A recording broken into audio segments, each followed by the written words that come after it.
Bismillahirrahmanirrahim. Alhamdulillahirabbil alamin. Wassalatu wassalamu ala asyrofil mursalin nabiyina Muhammadin wa ala alihi wa sahbihi wa man tabi'ahum bi ihsanin ila yaumiddin. Amma ba'd.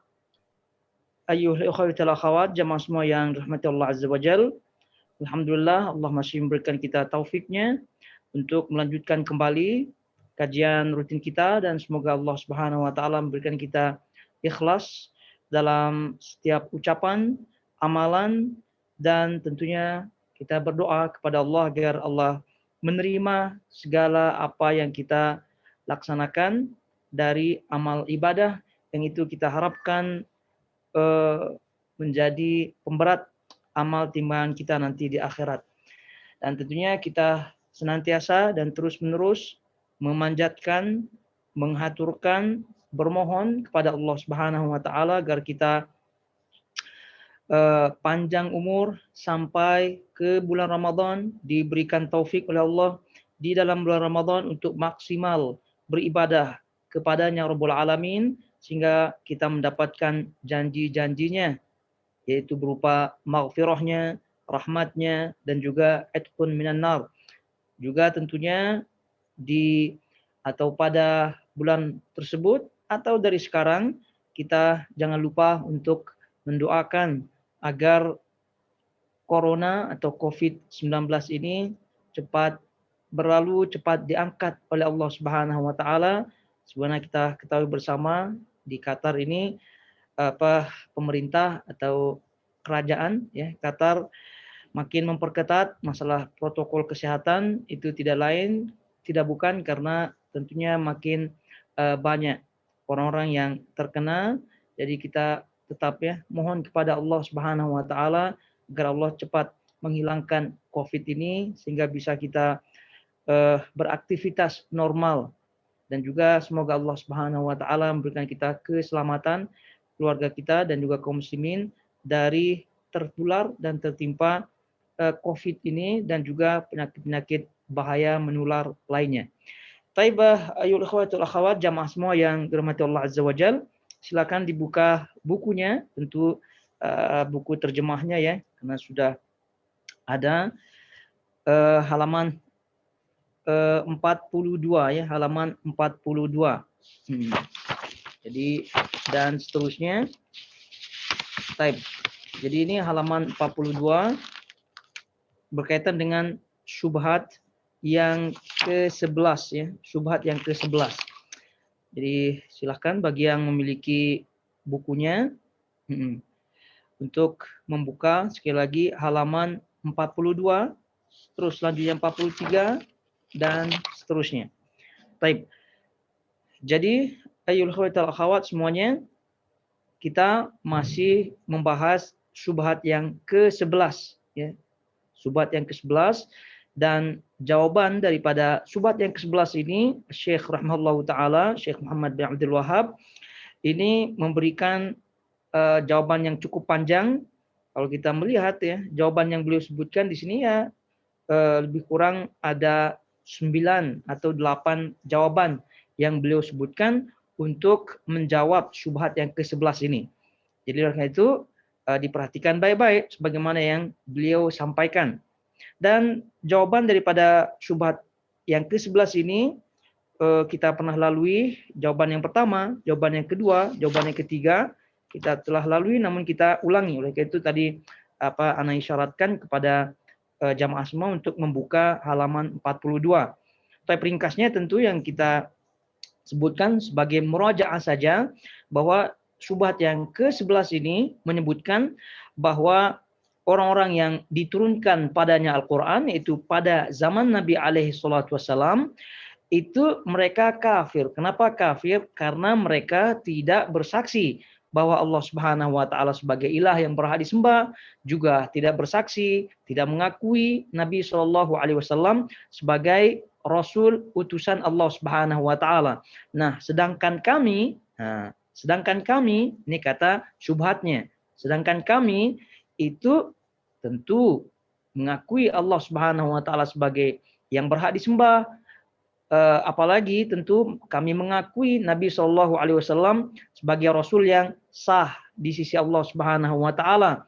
Lalu kenapa kami dikafirkan, kenapa kami dikatakan musyrik. Dan juga sebagaimana beliau sebutkan di sini, syubhatnya mengatakan kami juga membenarkan Al-Quran, katanya. Beriman dengan adanya hari kebangkitan, melaksanakan sholat, dan kami pun melaksanakan puasa. Bagaimana kalian menyamakan kami seperti orang-orang musyrik dahulu. Ini syubhatnya. Dan syubhat seperti ini banyak sekali tentunya kita mendengar ya di Nusantara kita, baik di Indonesia, di Malaysia, dan juga di Singapura dan juga di Brunei ya, Nusantara kita, karena mereka tidak terima diri mereka dikatakan musyrik, tidak terima diri mereka dikatakan kafir. Kenapa? Karena memang sudah bersyahadat minimal ya kalau mereka kawin ketika akad nikah. Baik. Jadi jawaban yang pertama kita pernah lalui ringkasnya, jawaban beliau rahimahullahu taala. Sebagai jawaban atas syubhat ini, kata beliau rahimahullahu taala, beliau memperkenalkan kepada kita ijma' ulama, kesepakatan ulama, bahwa barang siapa yang mengingkari satu saja daripada syariat Islam, ya, mengingkari satu saja dari ajaran Islam, itu cukup dikatakan sebagai kafir. Dan beliau menyebutkan halal darahnya, halal hartanya. Dan ini adalah ijma' ya, kesepakatan kaum muslimin. Nah, dan pernah kita sebutkan nukilan-nukilan berkaitan dengan ijma'. Dan beliau rahimahullahu taala menyampaikan hujahnya, ya, yaitu dalil beliau rahimahullahu taala, yaitu di dalam Al-Qur'an halaman 43 bisa dibaca di situ. Innalladzina yakfuruna billahi wa rusulihi wa yuriduna an yufarriqu bainallahi wa rasulihi wa yaquluna nu'minu bi ba'din wa nakfuru bi ba'd wa yuriduna an yattakhidhu baina dzalika sabila ulaika humul kafiruna haqqan wa a'tadna lil kafirina 'adzaban muhina. Sesungguhnya orang-orang kafir kepada Allah dan Rasulnya dan bermaksud membeda-bedakan antara Allah dan Rasulnya, yaitu beriman kepada Allah, tidak beriman kepada Rasulnya, dengan mengatakan kami beriman kepada sebagian dari Rasul-Rasul itu dan kafir terhadap sebagian yang lain. Serta bermaksud dengan perkataan itu mengambil jalan antara yang demikian, yaitu iman atau kafir, merekalah orang-orang yang kafir sebenarnya. Kami telah menyediakan untuk orang-orang kafir itu siksaan yang menghinakan. Ini salah satu di antara dalilnya tentu. Dan itu kata beliau rahimahullahu taala, beliau menyimpulkan, kata beliau di halaman 44, masih di jawaban yang pertama pada syubhat yang ke-11 ini, kata beliau rahimahullahu taala, maka jika Allah sudah menjelaskan dengan sejelas-jelasnya dalam kitabnya bahwasanya barang siapa beriman kepada sebagian dari rasul-rasulnya dan kafir terhadap sebagian yang lain, hukumnya adalah kafir yang sebenar-benarnya. Dengan demikian hilanglah syubhat tersebut. Dan hal ini kata beliau yang dituturkan oleh sebagian penduduk Ahsa, nama suatu daerah di wilayah timur Saudi Arabia, di keterangannya dalam surat yang telah dikirimkan kepada kami. Nah, ini tentu surat ini surat untuk beliau rahimahullahu taala dari ulama-ulama yang ada di kawasan Al-Ahsa yang tadi disebutkan. Taib. Jadi maksudnya adalah beliau menyampaikan pada syubhat yang pertama bahwa kalau ada yang membeda-bedakan antara syariat satu dengan syariat yang lain, ya tentu tidak diragukan lagi akan kekafirannya, kufurnya. Jadi beliau mencontohkan ada yang rajin melakukan sholat, rajin melakukan puasa, tapi tidak mengakui adanya haji. Kemudian sebaliknya, rajin haji, puasa, tapi tidak mau melaksanakan sholat, artinya mengingkari. Nah, itu juga bagian daripada contoh membeda-bedakan antara syariat yang satu dengan syariat yang lain. Oleh karena itu, ini yang dimaksudkan oleh beliau rahimahullahu taala pada jawaban yang pertama, bahwa kita ingin difahamkan oleh beliau bahwa syariat yang diturunkan oleh Allah Subhanahu wa taala ini adalah satu kesatuan yang tidak bisa dipisahkan. Sekali lagi, satu kesatuan yang tidak bisa dipisahkan. Jadi kalau ada yang memilah sesuai dengan keinginannya, sesuai dengan kehendak hatinya, ya tentu ini alamat orang itu kufur. Na'udzubillah min dzalik. Baik, ini jawaban yang pertama. Jadi jawaban yang pertama ini kita fahami bahwasanya tidak boleh membeda-bedakan, dan ijma para ulama apabila ada di antara orang kaum muslimin yang membedakan, artinya menerima syariat yang satu, tidak menerima syariat yang lain, bahkan mengingkarinya, maka ini kufur. Baik, kemudian jawaban yang kedua. Jawaban yang kedua, ringkasnya kata beliau, kita baca di sini. Kata beliau, tauhid lebih besar dari ibadah sholat, halaman 45. Halaman 45. Tauhid lebih besar dari ibadah sholat, zakat, puasa, dan haji. Ingat tadi jawaban yang pertama, tidak boleh membeda-bedakan antara syariat yang satu dengan syariat yang lain. Jadi apabila ada terjadi demikian, maka itu kufur. Seperti tadi contohnya, ada melakukan zakat, tapi mengingkari adanya haji atau mengingkari adanya puasa. Berarti itu menunjukkan orang ini membeda-bedakan antara syariat yang satu dengan syariat yang lain. Itu jawaban yang pertama. Sekarang jawaban yang kedua, kata beliau, tauhid lebih besar dari ibadah sholat, zakat, puasa, dan haji. Nah, sekarang ini udah mulai masuk kepada jawaban inti ya. Masuk ke jawaban inti. Beliau menyebutkan tauhid lebih besar dari ibadah sholat. Nah, bahwa tauhid itu adalah bagian daripada syariat Allah Subhanahu wa taala sebagaimana halnya syariat-syariat yang lain seperti sholat, puasa, zakat, dan lain-lain daripada syariat Allah Subhanahu wa taala. Bahkan, beliau tekankan hal ini. Tauhid lebih besar daripada ibadah sholat. Di antara syariat Allah Subhanahu wa taala yang sekian banyak, itu tauhid berkedudukan paling tinggi. Tauhid, kata beliau, lebih besar kedudukannya daripada ibadah-ibadah yang lain seperti sholat, zakat, puasa, dan haji.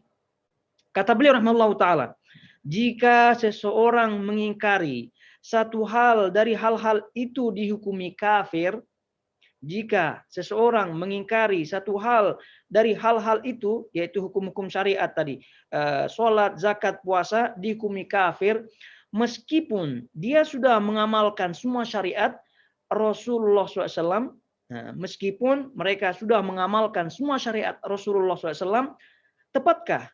Nah, ini pertanyaan daripada beliau, tepatkah orang yang mengingkari tauhid, yang mana tauhid itu merupakan agama seluruh Rasul, tidak dihukumi kafir?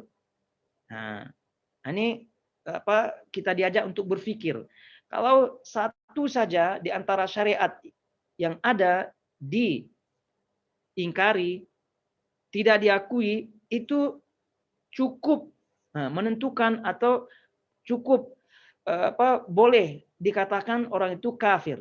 Lalu bagaimana kalau ada orang yang mengingkari tauhid? Nah, mengingkari tauhid yang mana tauhid itu merupakan, kata beliau, agama seluruh Rasul. Dan di awal beliau sebutkan tauhid lebih besar daripada ibadah-ibadah yang lain. Nah, lalu tepatkah orang yang mengingkari tauhid tidak dihukumi kafir? Nah, ini tentu kita diajak berpikir. Kalau udah paham, itu pasti kita tahu jawabannya. Tepatkah apa tidak orang yang mengingkari tauhid tidak dihukumi kafir? Jawabannya tidak tepat. Tidak tepat. Artinya mesti dihukumi kafir karena nas Quran, nas hadis, dalil-dalilnya sudah sangat-sangat gamblang, dalil-dalilnya sudah sangat jelas, ibarat matahari di siang hari. Jadi kalau udah ada matahari, maka tidak perlu berdalil lagi akan adanya siang hari. Tidak perlu berdalil lagi akan adanya terang benderang. Itu karena sudah ada mataharinya. Itu karena menunjukkan jelasnya. Oleh itu kata beliau di halaman 46, Subhanallah, Maha suci Allah, alangkah anehnya kebodohan yang semacam ini. Nah, artinya orang-orang yang membeda-bedakan syariat yang tadi, kalau ditanya, kalau mengingkari sholat bagaimana, kalau Nah itu mereka sepakat kafir, tapi kalau tauhid mereka masih banyak syubhat-syubhatnya. Di antara syubhatnya ini yang 11 ini. Oleh karena itu, tepatkah orang-orang yang mengingkari tauhid tidak dihukumi kafir? Maka jawabannya tidak tepat. Artinya harus dihukumi kafir berdasarkan dalil-dalil yang ada. Kata beliau rahimahullahu taala, subhanallah, maha suci Allah, alangkah anehnya kebodohan yang semacam ini. Itu bodoh, termasuk jahil orang-orang yang tidak mau menghukumi mereka itu sebagai orang yang kafir. Baik. Sebelum kita menyebut ke jawaban yang ketiga, jadi perlu kita ingatkan kembali, dan ini pernah kita jawab ya ketika sesi tanya jawab pada pertemuan yang lalu. Jadi ada yang bertanya bagaimana maksud daripada halal darah dan halal harta. Ini perlu kita tekankan dan kita ulangi keterangannya supaya tidak salah faham. Jadi tadi kita sebutkan ini dihukumi kafir, ini dihukumi musyrik, ini halal harta, ini halal darahnya, artinya boleh dibunuh. Ini perlu diterangkan, artinya perlu diingat kembali keterangan para ulama. Dari sini diketahui bahwa apabila kita belajar sesuatu, ya, itu hendaknya kita belajar dari guru, yaitu kita ambil keterangan-keterangan daripada para ulama. Tidak cukup dengan membaca buku saja.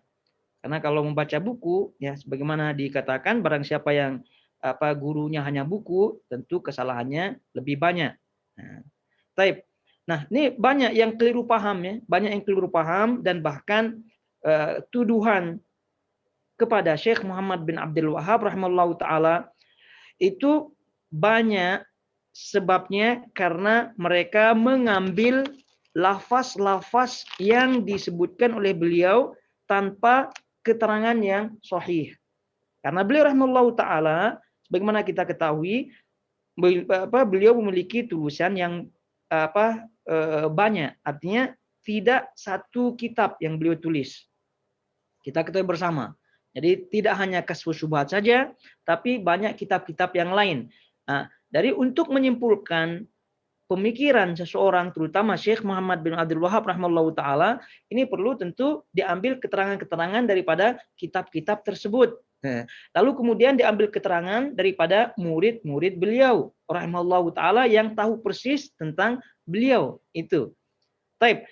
Jadi kesimpulannya bahwa Syekh Muhammad bin Abdul Wahab rahimahullahu taala, beliau memiliki akidah dan manhaj Ahlus Sunnah wal Jamaah, aqidatus salaf. Aqidatus salaf dalam hal ini. Baik, bagaimana aqidatus salaf dalam hal ini berkaitan dengan darah? Salaf dalam hal ini Ahlus Sunnah wal Jamaah, sahabat-sahabat Nabi SAW, tabi'in, dan seterusnya yang mengikuti jejak langkah mereka, ini sangat-sangat hati-hati dalam hal darah. Artinya membunuh. Ya, membunuh. Kemudian tadi menghalalkan darah, harta dan seterusnya. Mereka sangat hati-hati. Oleh karena itu tetap berpegang pada prinsipnya. Itu kata Nabi SAW, tidak halal darah seorang kecuali dengan 3 hal. Nah, di antaranya adalah murtad. Yaitu keluar daripada Islam. Terus selanjutnya membunuh, kemudian selanjutnya berzina, yang muhsan tentunya. Baik, kembali kepada permasalahan, karena ini tentu panjang bahasanya apabila kita membahas, tapi ini sekedar kita mengingatkan, siapa tahu ada di antara ala ikhwah yang baru mengikut kajian, ya, tiba-tiba mendengar kafir, tiba-tiba mendengar musyrik, tiba-tiba mendengar halal darah, halal harta, boleh dibunuh. Nah, ini nanti salah pemikirannya, ini nanti salah paham. Nanti dipikirnya bahwa kita ini sedang mengajarkan radikalisme, atau bahkan nauzubillah mengajarkan terorisme. Apalagi isu-isu sekarang, isu radikal, isu teror, isu ekstrim, ini sedang hangat-hangatnya di Nusantara, ya. Bagi mereka yang mengikuti berita Indonesia, ya tentu ini sangat-sangat hangat sekarang itu, ya.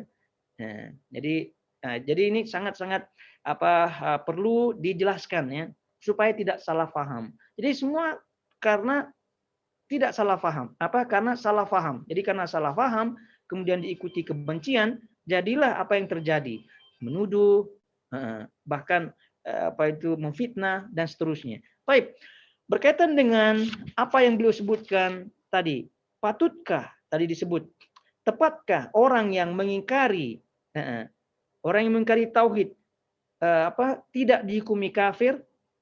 Jadi tepatkah orang yang mengingkari tauhid tidak dihukumi kafir? Tidak tepat.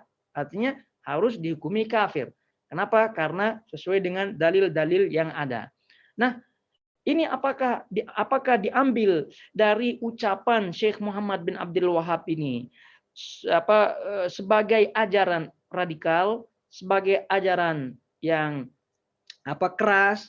Nah, tidak demikian, karena tadi kita nukilkan, disebutkan oleh beliau ini ijma para ulama, ya, ijma para ulama bahwa orang-orang yang atau kaum muslimin yang membedakan antara syariat satu dengan syariat yang lain, dicontohkan tadi haji, puasa dan seterusnya.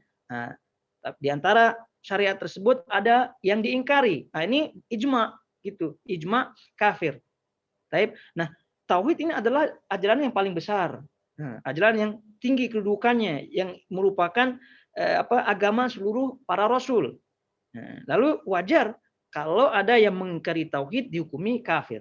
Nah, sekarang kita ingatkan kembali, dan ini pernah kita kaji sebelumnya, ya, sebelumnya di kitab-kitab yang lain yang pernah kita kaji, bahwa hukum musyrik yang para ulama Ahlus Sunnah wal Jamaah, ya, ini kita sebut para ulama Ahlus Sunnah Jamaah yang telah diiktiraf, ya, yang telah diakui, yang telah terbukti akidah dan manhajnya, itu apabila menyebutkan kekufuran atau menghukumi kekufuran, menghukumi kemusyrikan, musyriknya seorang, maka kita ingat, kita pahami itu berarti hukum kepada wilayah umum, hukum mutlak. Karena takfir, ya, menghukumi kafir itu ada dua. Nah, kita sebutkan ada dua. Ada takfir, mengkafirkan, memusyrikkan, ya, memusyrikkan. Yang pertama adalah mutlak, takfir al-mutlak. Ya, takfir yaitu dari sisi umum, ya, dari sisi umum, mutlak, umum. Yang kedua ada takfir muayyan, mengkafirkan dari sisi pribadi-pribadi. Jadi kalau udah pribadi-pribadi, kita sebut orangnya, kita sebut namanya, kita tunjuk kata kasarnya batang hidungnya. Nah, itu. Jadi takfir ini ada dua. Kita ulangi, takfir ini ada dua. Ada takfir mengkafirkan dilihat dari sisi umum. Kemudian yang kedua ada takfir dilihat dari sisi ta'yin. Ta'yin artinya memastikan individu, pribadi-pribadi. Nah, yang dimaksud oleh Syekh Muhammad bin Abdul Wahab rahimahullahu taala dan juga ulama-ulama salaf Ahlus Sunnah wal Jamaah yang mengikuti perjalanan atau pemahaman sahabat, tabi'in dan seterusnya, ini mereka maksudkan adalah takfir mutlak, takfir secara umum. Nah, terus apa bedanya takfir secara umum, takfir mutlak, takfir secara umum dan takfir muayyan secara khusus, artinya pribadi? Ya jelas. Kalau takfir secara umum, ya, apa yang dikafirkan atau perbuatan-perbuatan yang dikatakan kafir apabila dikerjakan menurut Al-Qur'an, itu kita sebut kafir. Ya, seperti ini, membeda-bedakan antara satu rasul dengan rasul yang lain, membeda-bedakan antara syariat satu dengan syariat yang lain. Itu kafir. Kemudian berdoa kepada selain Allah, kafir. Itu kata Al-Qur'an. Jadi oleh karena itu takfir secara umum, ya, ini tidak mengharuskan takfir secara khusus atau secara individu. Karena takfir secara umum ini ranah atau wilayah bahasanya itu lebih kepada sifat. Lebih kepada sifat. Barang siapa yang melakukan ini dan itu, maka kafir. Hukumnya kafir berdasarkan Al-Quran. Itu namanya hukum takfir mutlak. Jadi ingat, takfir umum atau mutlak ini tidak mengharuskan takfir muayyan, tidak mengharuskan takfir pribadi-pribadi. Itu dia. Karena ilustrasinya atau kiasnya lah ya, kiasnya. Di dalam kehidupan kita pun terjadi seperti itu. Ada yang mutlak, ada hukum mutlak, ada hukum muayyan. Itu terjadi dan sangat-sangat mudah kita pahami. Karena itu kalau di dunia ini kita bisa paham, ya lalu kenapa tidak mau paham di dalam syariat? Di dunia, dalam hukum di dunia, baik di mana di negara hukum lah ya.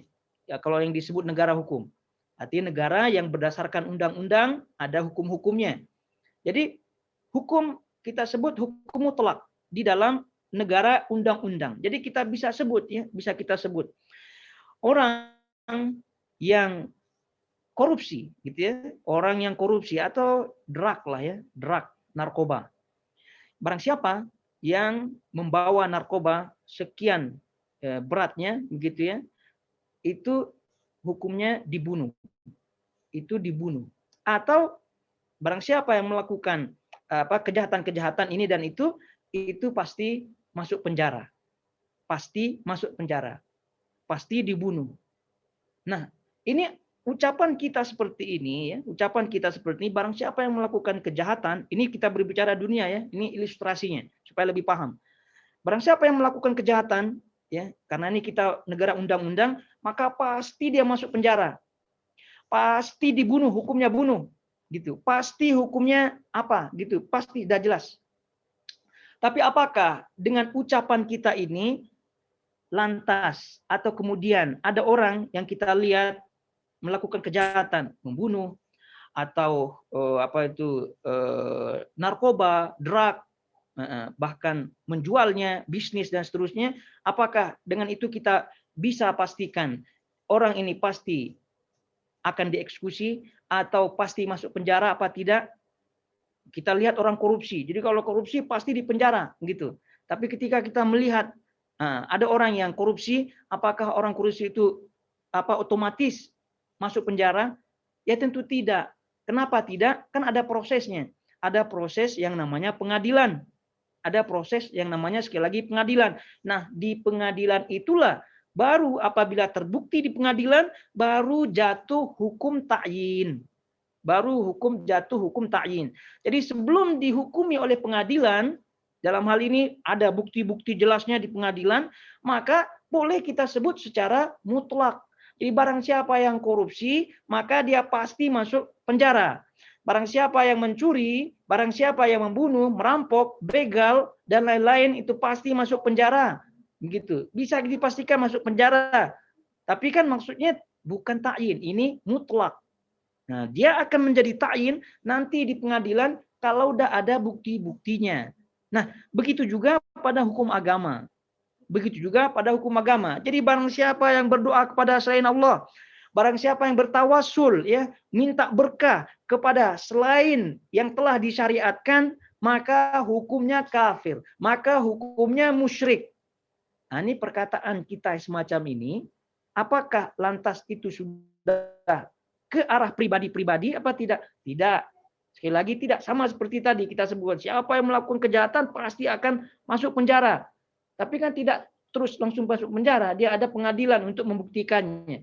Jadi oleh karena itu hukum mutlak, hukum umum terhadap perkataan mengkafirkan ini tidak sekali lagi langsung kepada muayyan. Jadi dia akan ke muayyan setelah ada bukti-buktinya. Dia akan ke pribadi-pribadi, mengarah ke pribadi-pribadi setelah ada bukti-buktinya. Oleh karena itu, siapa yang menegakkan bukti-bukti ini itu para ulama. Ya, itu para ulama. Jadi ditegakkan hujah dulu. Oleh karena itu, dalam kasus-kasus tertentu ya murtad ya, kasus murtad, maka hukumnya adalah bunuh. Hukumnya adalah bunuh. Tapi sebelum dibunuh diminta tobat dulu. Diminta tobat. Jadi kalau tobat ya tidak jadi. Ya, tapi kalau tidak tobat ya dibunuh. Gitu. Ini paham ya? Jadi sekali lagi dalam bab takfir, mengkafirkan, ini dalam Ahlus Sunnah wal Jamaah, ini Ahlus Sunnah wal Jamaah, kita berbicara Ahlus Sunnah wal Jamaah, Aqidatus Salaf, ada takfir mutlak yang umum. Nah, yang umum. Jadi makna yang umum, kita kafirkan apa yang dikafirkan oleh Al-Quran, apa yang dikafirkan oleh Nabi Shallallahu Alaihi Wasallam secara umum dari segi perilaku dan sifat-sifatnya. Adapun orang per orang itu namanya takfir muayyan. Jadi takfir muayyan ini tidak akan tegak kecuali dengan bukti-bukti yang jelas. Nah, hujjah tegak apa ditegakkannya hujjah yang jelas. Nah, begitu.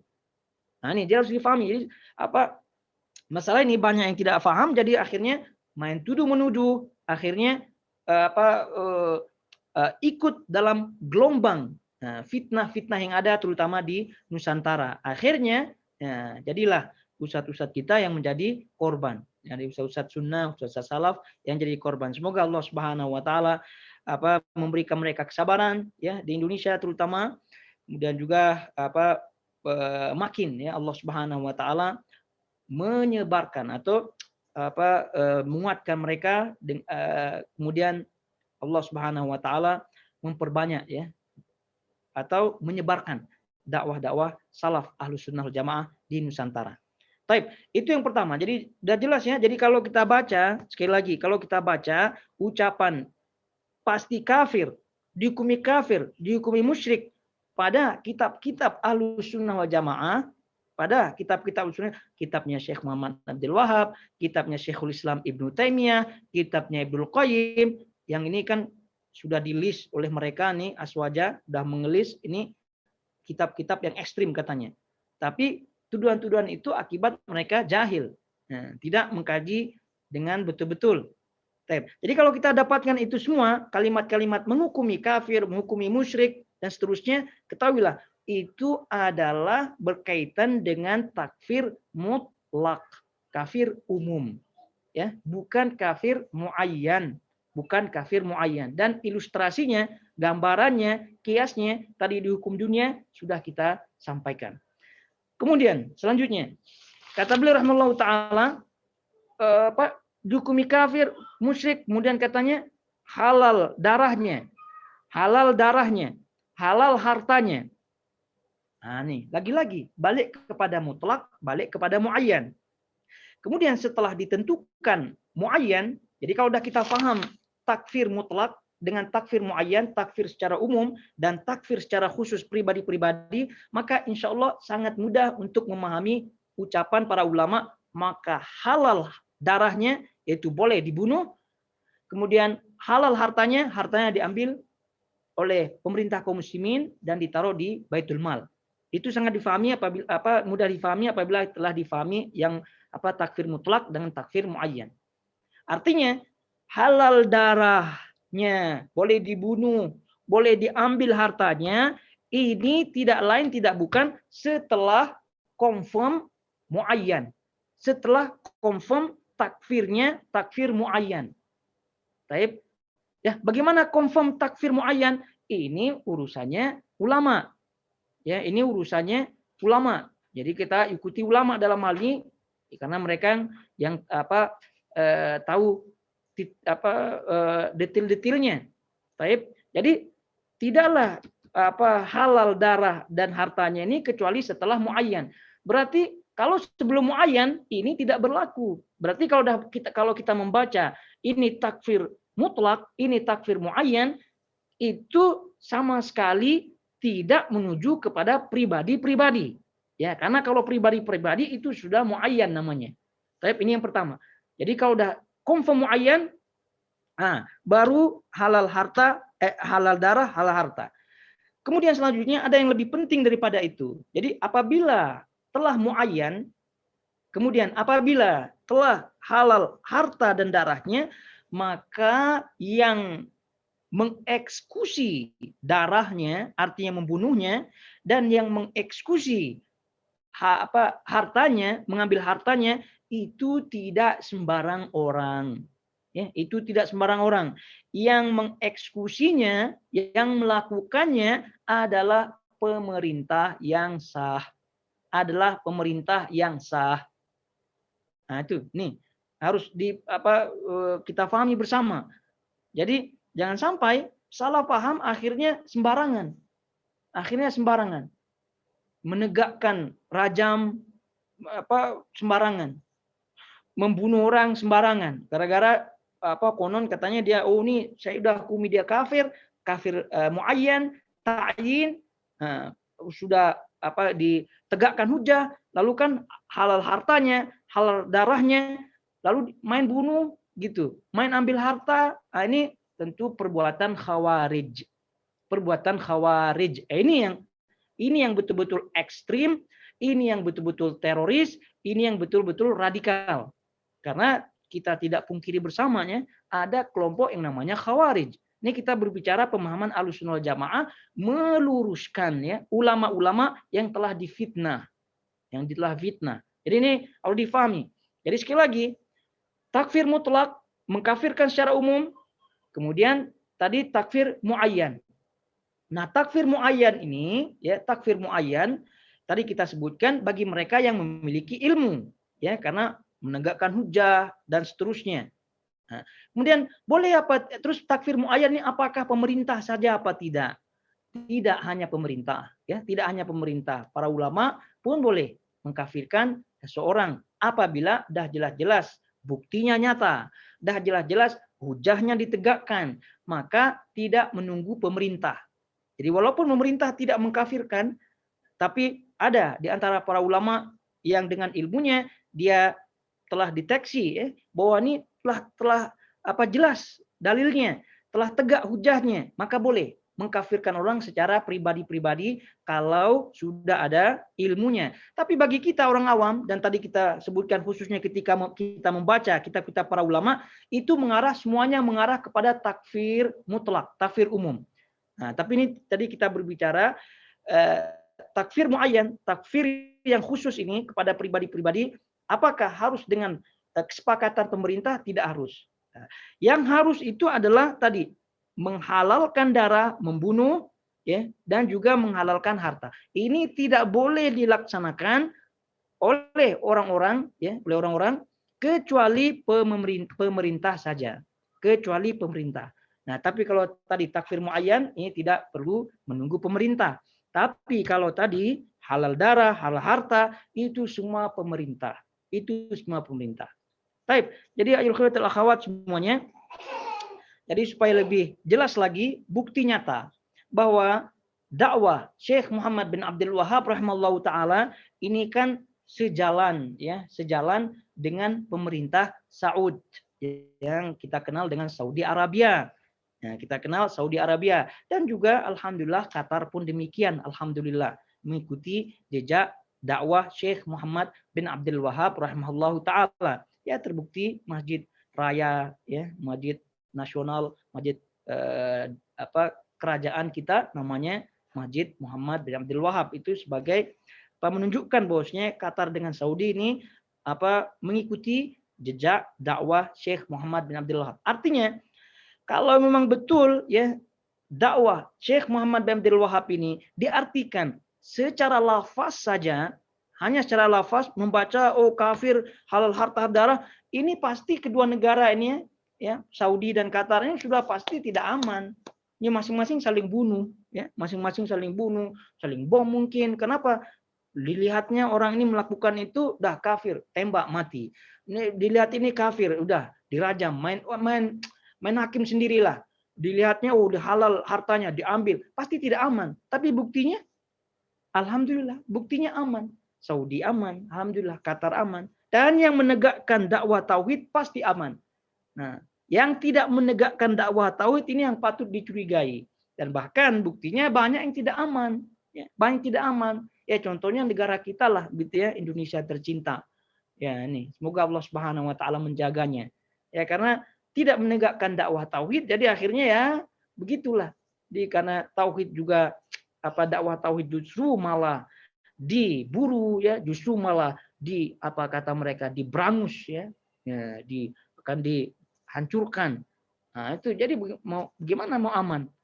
Nah, jadi sekali lagi itu menunjukkan amannya negara-negara yang menegakkan tauhid, Saudi dan juga Qatar nih sebagai bukti nyata karena kita hidup di situ ya, kita mengetahui.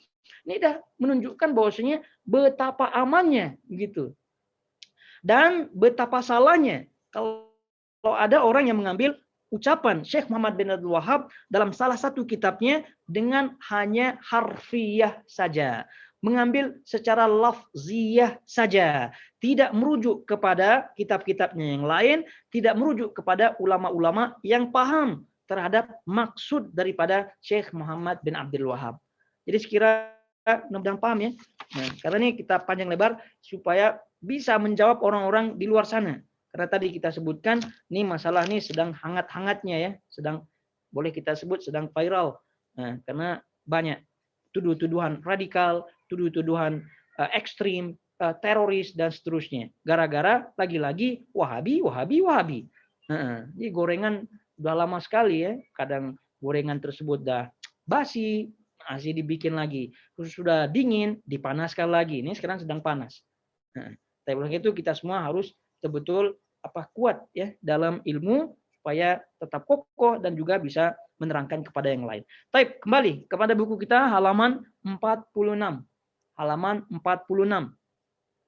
Baik, halaman 46 itu kita pindah ke jawaban ketiga. Jawaban ketiga dari syubhat yang ke-11. Nah, jadi ini lagi-lagi kita ingatkan jawaban syubhat yang ke-11 ini beliau panjang lebar menjawabnya. Dan kita sebutkan ini pembagian ini jawabannya yang ketiga, keempat, sebelumnya 2, 1 ini disebutkan oleh sebagian para ulama untuk memudahkan ya kita membaca kitab Kasyfus Syubhat. Karena kita ketahui kitab Kasyfus Syubhat ini mana urutan-urutannya tidak penyusunannya urutan-urutannya tidak seperti kitab At-Tauhid. Jadi ini agak campur-campur. Baik. Halaman 46, jawaban yang ketiga yaitu pada paragraf dikatakan pula. Ya, dikatakan pula. Artinya ini sebagai jawaban daripada syubhat yang ke-11 tadi yang mengatakan bahwasanya mereka itu memang dasarnya tidak mengakui Allah sebagai Tuhannya, tidak mengakui Nabi sebagai Rasulnya. Nah, sedangkan kami mengakui Allah, mengakui Rasul, bahkan mengimani hari akhirat, hari kebangkitan semua. Lalu kenapa kami dikatakan kafir? Nah, gitu kira-kira ringkas syubhatnya. Nah, jawaban yang ketiga kata beliau, mereka para sahabat Rasulullah telah memerangi Bani Hanifah. Ini pernah kita sebutkan, Bani Hanifah ini adalah baninya atau kabilahnya daripada sang pendusta Al-Kadzab, Musailamah Al-Kadzab. Jadi Musailamah Al-Kadzab ini muncul di kalangan Bani Hanifah. Padahal mereka benar-benar sudah masuk Islam bersama Nabi, kata beliau. Mereka bersaksi bahwa tidak ada Tuhan selain Allah dan bahwasanya Nabi Muhammad adalah utusan Allah. Dan mereka juga mengerjakan sholat dan azan. Asyhadu an la ilaha illallah, semua dah dilakukan. Cuma satu saja kekeliruannya di sini. Maka katanya kenapa diperangi? Karena mereka mengakui Musailamah Al-Kadzab sebagai nabi. Itu saja. Yang lainnya dikerjakan semua tadi dah. Asyhadu an la ilaha illallah wa asyhadu anna Muhammadar Rasulullah, tambah lagi.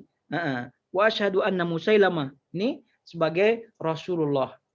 Nah, ini menunjukkan ada hal yang diingkari ya, ada hal yang diingkari. Jadi walaupun bersaksi semua kemudian ibadah banyak, tapi ini salah, tersilap, ini kekeliruan yang besar ya. Ini kekeliruan yang besar, yaitu mengakui adanya nabi selain Nabi Shallallahu alaihi wasallam.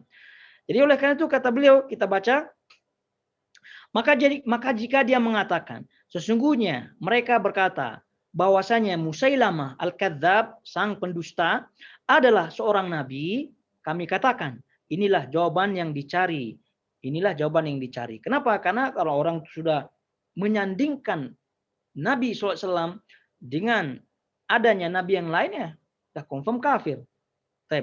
Kemudian, yakni jika ada orang yang mengangkat seorang laki-laki sederajat dengan nabi dihukumi kafir. Nah nih, diperhatikan. Yakni jika ada orang yang mengangkat seorang laki-laki sederajat dengan nabi dihukumi kafir, ya, halal harta dan darahnya. Ingat nih apa maksudnya? Dihukumi kafir, apa maksudnya tadi? Kemudian halal harta dan darahnya, apa maksudnya tadi? Sudah kita sebut. Dan 2, ucapan syahadat dan sholat tidak bermanfaat baginya, bagi orang yang mengatakan ada nabi selain Nabi SAW. Bagaimana, kata beliau, lalu bagaimana dengan orang yang mengangkat Syamsan dan Yusuf? Ini konon Syamsan dan Yusuf ini orang yang diagungkan ya, kuburannya diminta berkah di situ pada zaman beliau. Nah, dan Syamsan Yusuf dikiaskan kepada kubur-kubur yang diagungkan pada zaman kita sekarang. Kita lagi. Lalu bagaimana dengan orang yang mengangkat Syamsan atau Yusuf atau seorang sahabat atau seorang nabi ke derajat yang maha menguasai langit dan bumi? Nah, bagaimana kira-kira hukumnya? Kalau mengatakan ada orang yang sederajat dengan Nabi saja dihukumi kafir, seperti yang mengatakan Musailamah itu adalah Nabi, sederajat dengan Nabi, dihukumi kafir, lalu bagaimana kalau ada orang yang mengatakan ada orang yang mengetahui hal yang gaib? Nah, sementara hal yang gaib ini kan keistimewaan bagi Allah. Khusus Allah saja yang mengetahui. Ada orang mengatakan wali fulan, itu fulan dan lain sebagainya, mengatakan mengakui mengetahui hal-hal yang gaib, mengetahui mustakbal, mengetahui apa yang terjadi nanti di kemudian hari. Mengetahui hal-hal yang sudah hilang. Gitu. Minta kepada mereka, ini kan semua kekhususan Allah Subhanahu wa taala. Nah, kalau tadi level nabi saja ada yang mengatakan satu level dihukumi kafir, lalu bagaimana kalau ada yang mengatakan satu level dengan Allah Subhanahu wa taala?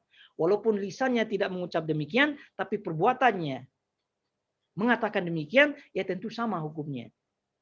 Jadi tidak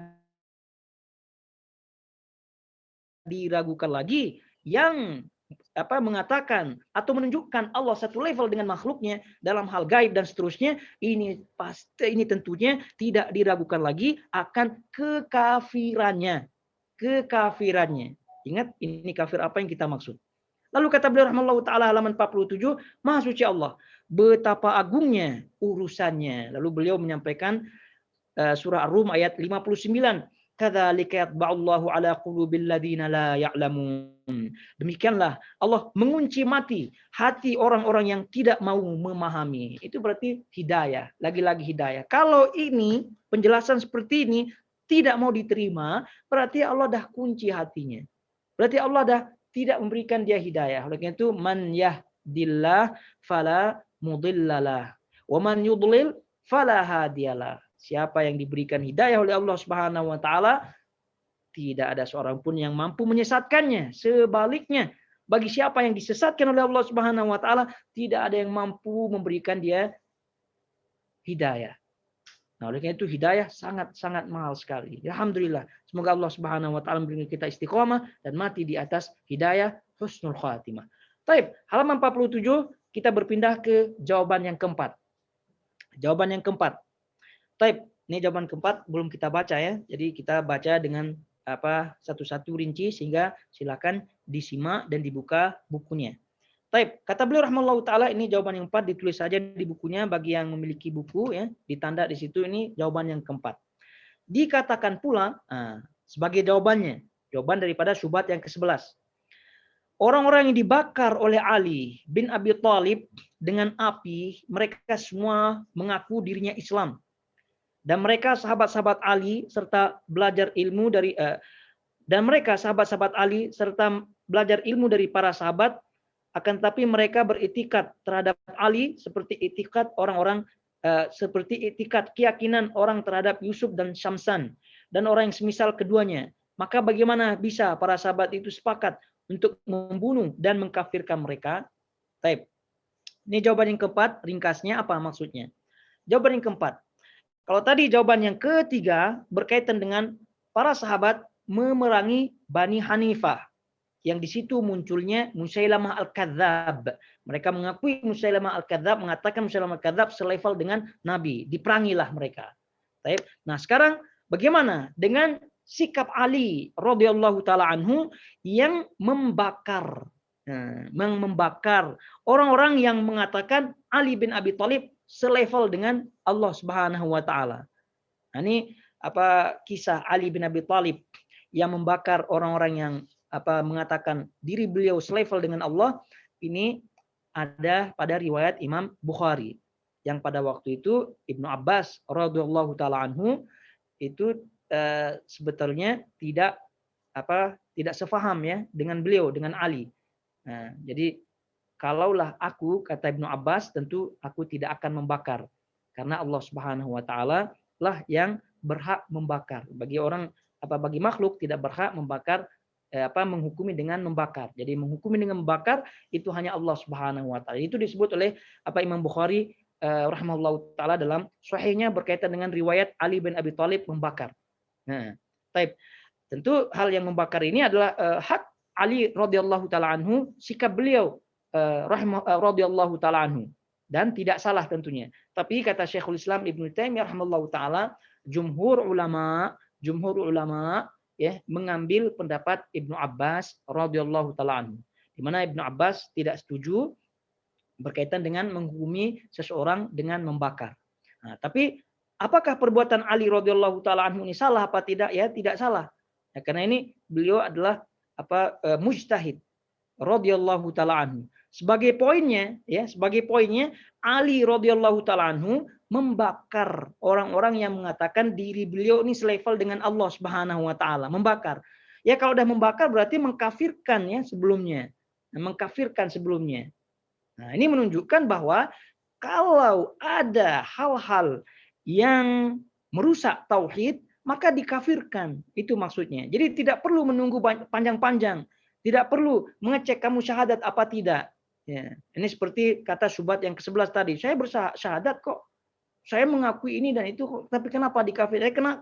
Kenapa dikafirkan? Ya karena ya tadi berdoa kepada selain Allah, minta berkah, bertawasul kepada selain Allah, itu kan semua hal-hal yang dilarang di dalam Islam, dilarang oleh Allah Subhanahu wa taala, dan itu menyatakan bahwa wali-wali tersebut selevel dengan Allah Subhanahu wa taala dalam hal mengetahui hal-hal yang gaib.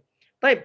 Kata beliau rahimahullahu taala halaman 47, apakah kalian menyangka bahwasanya para sahabat itu mengkafirkan orang-orang muslim, atau kalian menyangka bahwa beriktikad terhadap suatu taj, mahkota dan sejenisnya tidak mengganggu iman, sedang beriktikad terhadap Ali bin Abi Thalib menjadi kafir? Nah, ini kita diajak berpikir ya. Kita diajak berpikir. Nah, jadi sama saja, kesimpulannya sama ya. Ada orang yang menganggap fulan atau kuburan fulan agung, atau menganggap benda-benda tertentu seperti disebut di sini taj, satu ada mahkota yang memiliki kekuatan mistis, kekuatan yang luar biasa sehingga dijadikan berkah. Nah, kita tahu bersama ya, di Indonesia ini jangankan benda-benda mahkota ya, kerbau ya di Indonesia itu pun dianggap masya Allah ya, dianggap luar biasa, memiliki kekuatan. Nah, itu naudzubillah min dzalik. Jadi kalau Ali bin Abi Thalib seperti itu, apabila kepada Ali bin Abi Thalib yang kita ketahui bersama, Ali bin Abi Thalib itu sangat-sangat luar biasa ya, sangat-sangat luar biasa. Perjuangannya di dalam Islam, keutamaannya dalam Islam tidak diragukan lagi. Nah, kalau level Ali bin Abi Thalib saja tidak boleh kita beriktikad lain-lain macam-macam yang menyelisihi akidah Ahlussunnah Jamaah, akidah yang sahih, apalagi kepada selain Ali bin Abi Thalib. Ya, kepada kiai lah, apalagi kepada benda, dan bahkan apalagi kepada hewan, itu tentu sangat-sangat itu tidak masuk akal. Lagi-lagi kita bacakan surah Rum ayat 59 yang tadi disampaikan oleh penulis yang tadi kita bacakan. Demikianlah Allah mengunci hati orang-orang yang tidak mau memahami. Nah, baik, itu jawaban yang keempat. Kemudian jawaban yang kelima, kata beliau rahimahullahu taala, dikatakan juga sebagai jawabannya, ya, sebagai jawaban. Jawaban yang kelima ya, sebagai jawaban, itu jawaban yang kelima dari syubhat yang ke-11. Bani Ubaid Al-Qaddah yang menguasai negeri Maghrib dan Mesir pada zaman Bani Al-Abbas, mereka semua bersaksi bahwa tiada Tuhan selain Allah dan bahwasanya Nabi Muhammad SAW adalah utusan Allah. Ingat, ini bersaksi ya. Bersaksi Allah sebagai Tuhannya, Rasul sebagai Rasulnya, Nabi Muhammad sebagai Rasulnya. Persis sebagai kata syubhat yang tadi. Mereka pun mengaku menganut Islam, beragama Islam, dan melaksanakan sholat Jumat dan sholat berjamaah. Akan tetapi tatkala mereka memperlihatkan perlawanan terhadap syariah dalam beberapa hal yang tidak sebesar apa yang mereka tentang pada zaman kita ini. Nah, ingat ini ucapan yang harus difahami ya. Kata beliau nih, akan tetapi tatkala mereka memperlihatkan perlawanan, karena ini Bani Ubaid ini adalah Khawarij ya. Khawarij dan juga Bani Fatimiyun ya, Fatimiyun. Nah, ini ahli kebatinan. Nah, jadi masuk di dalamnya Syiah dan seterusnya. Nanti kita akan nukilkan ucapan Syekh atau Al-Imam Az-Zahabi rahimahullahu taala. Baik, kata beliau Al-Imam penulis, akan tetapi tatkala mereka memperlihatkan perlawanan terhadap syariah ya, dalam beberapa hal yang tidak sebesar apa yang mereka tentang pada zaman kita ini. Artinya mereka-mereka yang musyrik, syirik, berbuat syirik tadi, pergi ke kuburan dan seterusnya. Kemudian kata beliau, para ulama pun sepakat untuk mengkafirkan mereka. Ini untuk mengkafirkan Bani Ubaid ini, yang dikenal dengan Ubaidiyun, ya, dikenal dengan Bani Ubaidiyun atau Fatimiyun. Nah, ini ya dia. Para ulama pun sepakat untuk mengkafirkan mereka dan difatwakan bahwa negeri mereka adalah negeri dar harb, kawasan perang, negeri perang yang harus diperangi. Lalu kaum muslimin memerangi mereka sampai kaum muslimin dapat membebaskan negeri orang-orang Islam yang berada dalam cengkeraman mereka. Nah, sebagai jawaban yang kelima, ini maksudnya apa? Maksudnya Bani Ubaidiyin, ya, Bani Ubaidiyin ini mereka konon masuk Islam, bersyahadat asyhadu alla ilaha illallah wa asyhadu anna muhammadar rasulullah, mengerjakan salat dan sebagainya, namun ada hal-hal yang mereka tentang. Sehingga para ulama sepakat mengkafirkan mereka. Jadi Bani Ubaid sebagaimana yang disebutkan oleh Al-Imam Az-Zahabi rahimahullahu taala, ini kata beliau rahimahullahu taala, qala Az-Zahabi rahimahullahu taala, ini beliau mengucapkan atau menulis di kitabnya Syiar A'lamin Nubala. Kata beliau, Ubaidullah Abu Ahmad. Namanya Ubaidullah, kunyahnya Abu Ahmad. Awwalu man qama minal khulafa al-khawarij al-ubaidiyah al-batiniyah alladzina qalabu al-Islam. Nah, jadi kata beliau, Ubaidullah Abu Muhammad ini adalah orang yang pertama kali ya yang keluar daripada khalifah. Nah, jadi pertama kali Khawarij yang pertama kali yang memimpin, yang sebagai pemimpin. Jadi kata beliau al-Ubaidiyah al-Batiniyah. Nah, jadi Batiniyah. Alladzina qalabu al-Islam, yang memutar, membalik, merubah Islam. Nah, ini kata beliau rahimahullahu taala. Awwalu man qama minal khulafa al-Khawarij al-Ubaidiyah al-Batiniyah alladzina qalabu al-Islam.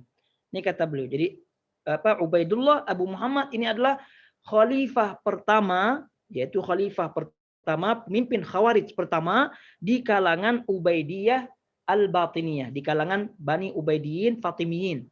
Ini jadi khalifah pemimpin pertama, pemimpin Khawarij tentu ya, pertama di kalangan Ubaidiyah ini. Nah, terus kata beliau rahimahullahu taala, orang ini mengatakan dirinya memiliki keturunan dari jalur Fatimah, maka mereka menisbatkan dirinya kepada Fatimah, sehingga mereka mengklaim diri mereka sebagai Fatimiyun. Nah, sebagai Fatimiyun. Kata beliau Al-Imam Az-Zahabi rahimahullahu taala, wa fi nasabil mahdi aqwal hasiluha annahu laisa bihashimiyun wala fatimiyun.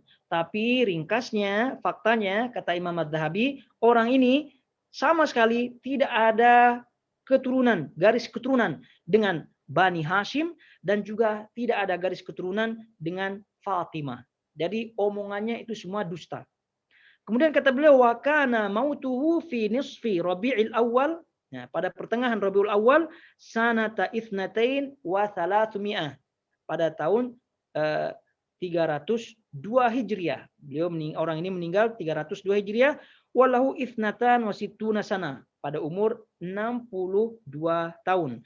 Wa kanat daulatuhu khamsan wa ishrina sana. Dan dia memimpin Bani Ubaidiyah, Bani Fatimiyah ini selama 25 tahun. Jadi orang ini adalah khalifah, pemimpin pertama Khawarij di kalangan Bani Ubaidiyah ini. Nah, memimpin selama 25 tahun. Tapi kalau Bani Fatimiyah, Bani Ubaidiyah ini secara keseluruhan menguasai daerah-daerah kawasan kaum muslimin selama lebih kurang 200 tahun. Nah, ini lama mereka memimpin. Sehingga tidak heran ajaran-ajaran mereka ini masih banyak diamalkan. Yang paling masyhur sekali amalan-amalan yang mereka yang mereka kembangkan adalah maulid. Jadi karena ini kan tadi kita sebutkan Imam Zahabi mengatakan mereka mengklaim diri mereka Bani Hashim, mengklaim diri mereka Bani Fatimah, ya, ahlu bait lah, gitu ya. Nah, tapi itu dusta semata, tidak ada sama sekali.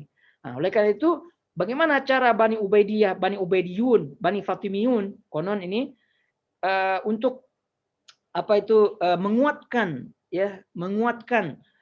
kedudukannya, konon supaya dekat dengan ahli bait, jadi mereka membuat maulid-maulid yang ada. Jadi di zaman mereka, bayangkan selama 200 tahun lebih ya, maulid bukan hanya kalau sekarang nih maulid cuma maulid Nabi Muhammad saja. Kalau di dulunya semua ada maulidnya. Fatimah ada maulidnya, Pak Ali ada maulidnya, semua ada maulidnya. Ahli-ahli bait itu semua ada maulidnya. Sehingga tidak heran ya 200 tahun mereka berkuasa, jadi masih sisa-sisa ajarannya sampai sekarang masih. Nah, padahal dia muncul akhir 200-an ya, karena tadi si Ubaid ini kan meninggal 302 Hijriah meninggalnya. Nah, berarti ya sekitar tahun 300-an Hijriah, kemudian 400-an Hijriah itu mereka menguasai berbagai macam wilayah kaum muslimin. Nah, dari situ mereka menyebarkan bid'ah-bid'ah yang ada. Bid'ah maulid, nah, ini mereka ini yang pertama kali membuat bid'ah-bid'ah maulid. Jadi 200 tahun lebih mereka mengajarkan maulid-maulid, ini maulid ya. Belum lagi yang lain-lain. Nah, sehingga tidak heran masih ada sisa-sisanya sampai detik zaman kita sekarang. Nah, ini permulaan sejarahnya. Baik. Jadi kemudian kata beliau sebagaimana yang disebut oleh Syekh Muhammad bin Abdul Wahhab yang tadi disebutkan oleh Imam Az-Zahabi rahimahullahu taala, bahwa dialah pemimpin Bani Ubaidiyah yang pertama, Khawarij, yang memutar Islam, yang merubah ajaran Islam. Maka seluruh ulama pada waktu itu, terutama ulama Maghrib di kawasan Maroko ya di situ. Maghrib kawasan Maroko, Mauritania dan seterusnya, ulama-ulama di kawasan itu mengkafirkan si Ubaid ini, dan Al-Imam Az-Zahabi rahimahullahu taala menukilkan hal itu. Nah, jadi dikafirkan. Kenapa dikafirkan? Walaupun dia bersyahadat dan seterusnya, tapi mengingkari, merubah ajaran-ajaran Islam. Nah, jadi dikafirkan seluruhnya dan bahkan diperangi. Nah, kata beliau difatwakan bahwa negeri mereka itu negeri-negeri yang dikuasai oleh Bani Ubaidiyin atau Fatimiyin ini, kata para ulama pada waktu itu difatwakan negeri-negeri tersebut bisa diperangi, boleh diperangi.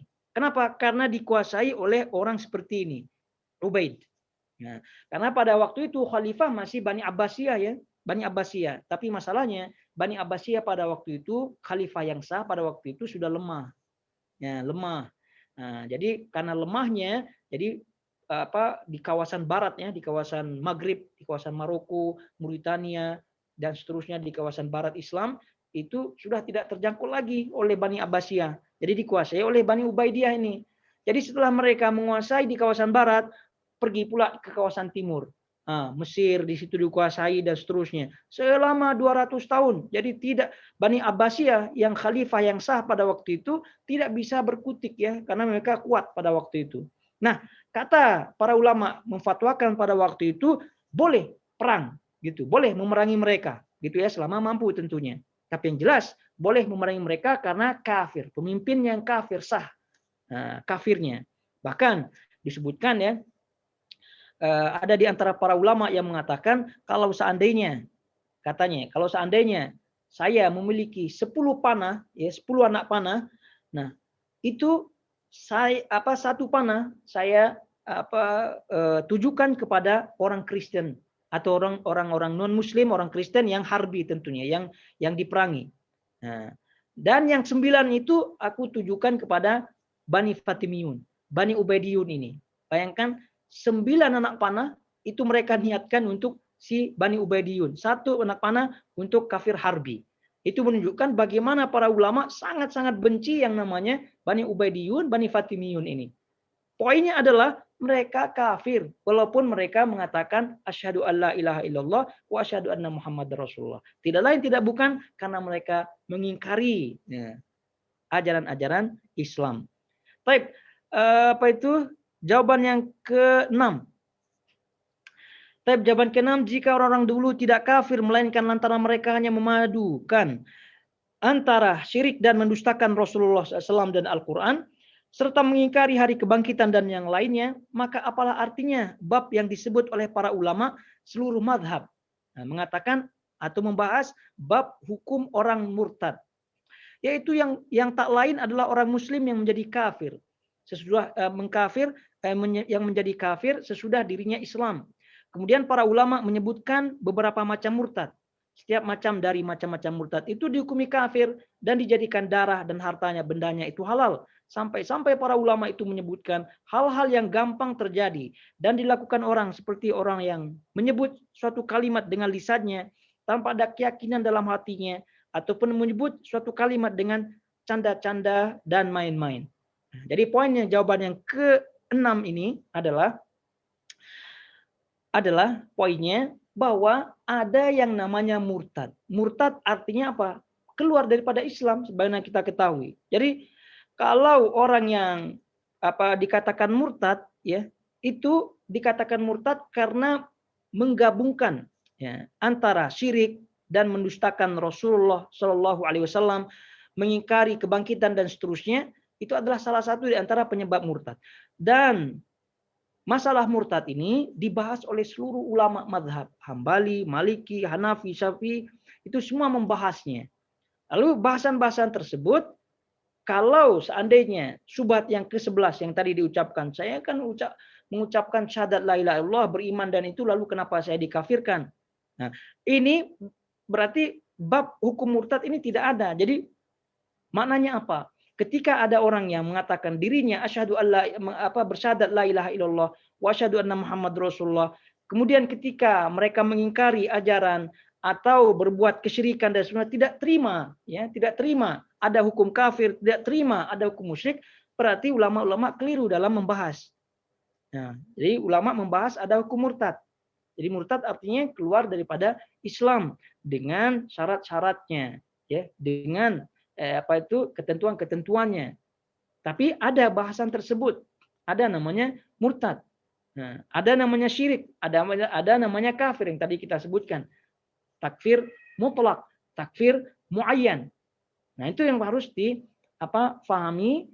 Nah, jadi tidak serta-merta orang mengatakan asyhadu alla ilaha illallah wa asyhadu anna muhammadar rasulullah lalu aman dari godaan syaitan yang menjerumuskan dia kepada kekafiran, yang menjerumuskan dia dari kesyirikan, ya tidak akan pernah aman. Selama hayat di kandung badan, selama orang itu hidup, syaitan iblis itu terus-menerus semangat untuk menjerumuskan orang kepada maksiat, terutama maksiat kekafiran, maksiat kekufuran, dengan cara yang sangat-sangat halus, dengan cara yang tidak diketahui tentunya oleh manusia.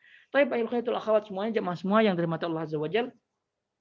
Ingat waktu, jadi kiranya kita cukupkan ya bahasan kitab Kasyfus Syubhat pada jawaban yang ke-6, dan insyaallah kita lanjut biidznillah taala pada pertemuan depan atau berikutnya pada jawaban yang ke-7 dan seterusnya. Kita tutup, dan semoga Allah Subhanahu wa taala memberikan kita pemahaman dengan pemahaman yang lurus, pemahaman Ahlus Sunnah wal Jamaah, pemahaman yang difahami oleh sahabat-sahabat Nabi SAW, tabi'in, tabi'in dan seterusnya, di kalangan ulama-ulama yang mengikuti jejak mereka sehingga kita mati di atasnya husnul khatimah. Barakallahu fikum ayyuhal akhwat jamaah semua. Wa sallallahu ala nabiyina Muhammad wa ala alihi wasallam. Subhanakallahumma wa bihamdika asyhadu an la ilaha illa anta astaghfiruka wa atubu ilaik. Wassalamualaikum warahmatullahi wabarakatuh.